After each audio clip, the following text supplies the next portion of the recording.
Hello, everyone, and welcome back to another episode of 1990s Represent. We are now in our first cycle for 1992, so we're doing three videos for 1992 featuring an album, a movie, and a video game.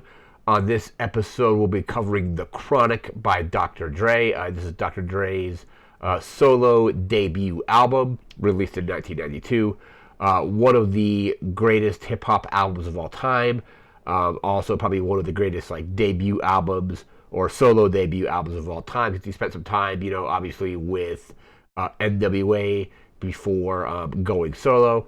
I have some notes here about this. We're going to discuss the album, kind of some of the important aspects of it, and kind of like its impact on the genre, music in general, and so on. So let me go grab my notes here.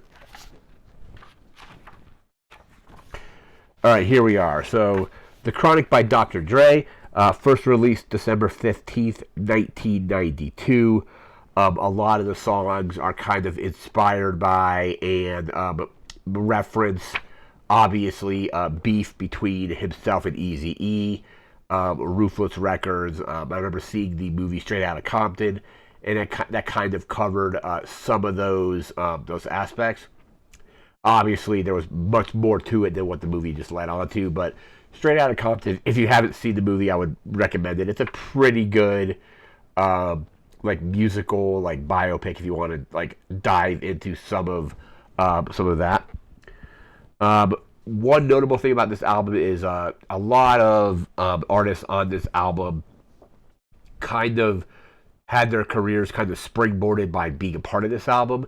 Primarily, most notably, probably being Snoop Dogg. Snoop Dogg shows up on several songs, helped write a bunch of other songs on the album. Probably the best song he's on is probably Nothing But a G Thing. He's on that, but he's also on a bunch of other songs on the album. So definitely he used this to kind of springboard his own solo career, because a year later, he put out his solo debut in Doggy Style. So definitely something to kind of look at. Kind of popularized the kind of the G-Funk era, if you want to call it that, where doing some research on this, was looking into kind of the G-Funk style and what it was. So basically it's gangsta funk, if you want to call it that. It's very kind of synth heavy. It pulls samples in from a lot of other funk bands, most notably probably Parliament-Funkadelic. A lot of their songs are sampled and referenced and used in kind of the production of the overall sound. I think Warren G's album, I think it's his solo debut a couple years later with I think it was just called Regulate, or Regulate was on it. Of the album, but that also was very G-Funk focused as well. So you have G-Funk. There is a very interesting quote about this album from Kanye West. I don't really listen to Kanye, but let me bring the quote up here, because I think it's kind of pertinent to, he was basically stating about the production quality about the album, and the quote from Kanye is, the Chronic is still the hip hop equivalent to Stevie Wonder's songs in the key of life. It's the benchmark you measure your album against if you're serious. So basically, like I said, I don't really mess with Kanye's music, but he was quoted as saying it's kind of like you use this kind of, if you're serious about doing an album, you see how it stacks up against the Chronic or the Stevie Wonder album, Songs in the Key of Life. Even though I think Intervisions is probably a better album overall. I absolutely love Intervisions. That's not neither here nor there. But that quote, I think, is kind of very kind of pertinent to just how kind of important this album was, especially during the time period. 90s had a lot of really great rap from both East and West Coasts. I think the early 90s, in my opinion, the early 90s were more West Coast focused, or at least I was focusing on it more, with Dr. Dre, Snoop Dogg, Tupac, artists like that. And then a lot of really good late 90s stuff. If we went back to the 1998 series, a lot of really good East Coast rap was coming out in the later part of the decade as well. But also the middle had a lot of really good East and West. We'll be getting to definitely more of those like iconic albums later in the series probably as well. But I definitely feel like some parts of the early '90s were more West. They're like it depends on the year, I guess, or like a year or two. I think there's some years where it's more of a West Coast year, some years it's more of an East Coast year. Like if we went back to 1998, you would definitely say I would definitely say that's probably more of an East Coast year overall. But that again, back to that quote from Kanye, was just kind of very kind of important to how the album was produced and like its importance. Um, there was a quote about when the lyrics and the content of the album could be were considered to be offensive, but they were at least creatively offensive in the kind of the content to the kind of just what was being rapped about, stuff in like inner city LA, like Compton, just the kind of things that actually go about in like that part of the world. I think with obviously the LA riots are mentioned in one of the songs, and I think like we didn't have the internet back then really, or like if like the internet was very it definitely wasn't as widespread as even as widespread as it was like a few years later. So I think albums like this and seeing like the riots on the news were kind of like glimpses into this part of the world or part of the country, I should say, and seeing like how like the gang violence and all that kind of stuff, and all that kind of stuff is kind of touched on in the album. Singles off this album include Nothing But a G Thing, Mess with Dre. I probably can't say the actual name of that song on the show, but Mess with Dre and Let Me Ride. Those are all kind of just classic tracks off this album, classic hip hop and rap tracks. I had pretty good reviews when it came out, and then even better reviews, like retrospectively, like people looking back on it and being like, "Yeah, that album is amazing. It's super important to like the genre." We mentioned the kind of like the stuff in LA. One funny thing about this, I think I mentioned this on my Grand Theft Auto video for the 1998 series, is this was my custom soundtrack to the original Grand Theft Auto back in 1998. So Grand Theft Auto had a feature where you could like load the game up, and then I think you could take the disc out and pop in a music CD just to play music off of. I did that with this album, so it felt very appropriate to the game, especially when you were in the, I think, like, I don't remember if San Andreas was the second city in the game or the third. There were three cities in the game. It was Liberty City, Vice City, and San Andreas. And I don't remember if San Andreas was the second or third level or set city. I think it may have been the second, but in the San Andreas version, it's basically supposed to be their version of Los Angeles, and this album was a really good fit to that game. We mentioned Snoop Dogg earlier, some other rappers that kind of came out of this album and then went on to have like solo careers or would further collaborate with other rappers, including Dre later on. Include obviously Snoop Dogg. You have Daz and Corrupt, who a few years later would do some albums with the Dog Pound. I think it was called Dog Food. Bought that CD back in like 1995. I think I ended up a couple years later selling it to a friend of mine for like $10, but kind of regret selling it because actually it's a really good album. I should probably pick it up again at some point. But you also have Warren G. You have Nate Dogg, who shows up on this album, as well as Warren G's Regulate. Great involved there. So you have Nate, those are all kind of involved in the album.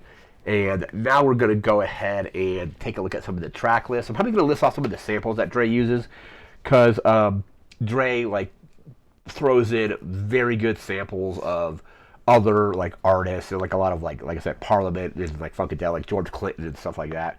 So let me pull up the track list here. So we will grab that. Let me go that here. So the Chronic, it's about 16 songs for, let's see, I think it's about 52 minutes, maybe a little bit longer, about an hour. So track one is just the Chronic intro. That's let's see, it's Dre and Snoop. But some samples off that included "Peace to President" by the Honey Drippers, "Get Out of My Life" Woman by Solomon Burks, and a bunch of other really cool samples. Track two is "Mess with Dre Day" and Everybody's Celebrating, obviously editing the name of that title, But that features Dre and Snoop and Jewel, or Jewel, I think is how her name is pronounced. But like she unfortunately passed away a couple years ago. But that features samples from Atomic Dog by George Clinton. Not just let's see, not just Knee Deep by Funkadelic. That's track 2. Track 3 is Let Me Ride. Features Mothership Connection from Parliament, Kissing My Love by Bill Willers, so some other samples there. Track 4 is The Day the Players Took Over, editing the name of that out song so I don't get in trouble with that. But that features obviously Dre, but it has Snoop Dogg, RBX, Daz is on there as well. Some samples off that track include, let's see here, samples LA Uprising documentary. That's basically kind of like news clips and stuff like that of the LA riots, because there's definitely parts where they're talking about the riots and it's like news footage kind of thing going on with that. Track 5 is Nothing But a G Thing, and that's a classic. That's just Dre and Snoop. And that's an amazing track. Track 6 is These Nuts. All right, I guess I can't really get around that. But that's got Warren G on it as well. We got Ruby Red Moore with, I think it's called Chestnuts quote. There's a bunch of quotes on that from that album. Track 7 is Lil Ghetto Boy, which is, I think, Nate Dogg shows up on that one, as well as Snoop and Dre. But that features, like I said, the samples on this album are really good. Dre only uses like a few samples like per track. He doesn't go too crazy, but that features I get lifted by, I think it's George McCrass is how that's pronounced. Let's see, that was track 7. Track 8 is A Player with a Gun, obviously changing the name and the title there. And that one is just Dre throughout the entire song. Features samples by Friends by Houdini. I think there's like a little skit in the beginning of that where he's like, let's see, is that from a movie? It might be, I don't recall exactly. But there's an intro where he's like, oh, you can't talk with a gun in your mouth, or what are we saying? Track 9 is Rat-A-Tat-Tat, which is, got Snoop is on that one as well. But that features an audio sample from a movie called The Mac, and that's in the beginning of the song where he's like, hey man, don't you understand? Like, you really don't understand. To get rid of this, we gotta get rid of the pimps and the pushers and the prostitutes and start all over again clean. That's like a larger scene from a movie. Like I said, the movie's called The Mac. I saw the clip. Obviously, I first heard that line in this album, but it's from like a movie from like the 70s. Track 10 is the $20 Sack Pyramid. That's like just like a little skit. That was pretty fun. Track 11 is Lyrical Gangbang. That features the lady of Rage. She's awesome in this. But there's some samples on that are Hole in the Head by Cypress Hill. So some of their beats show up here on that album, on that track. Let's see, that was Lyrical Gangbang. Track 12 is High Powered, which is Dre. Lady of Rage shows up on that.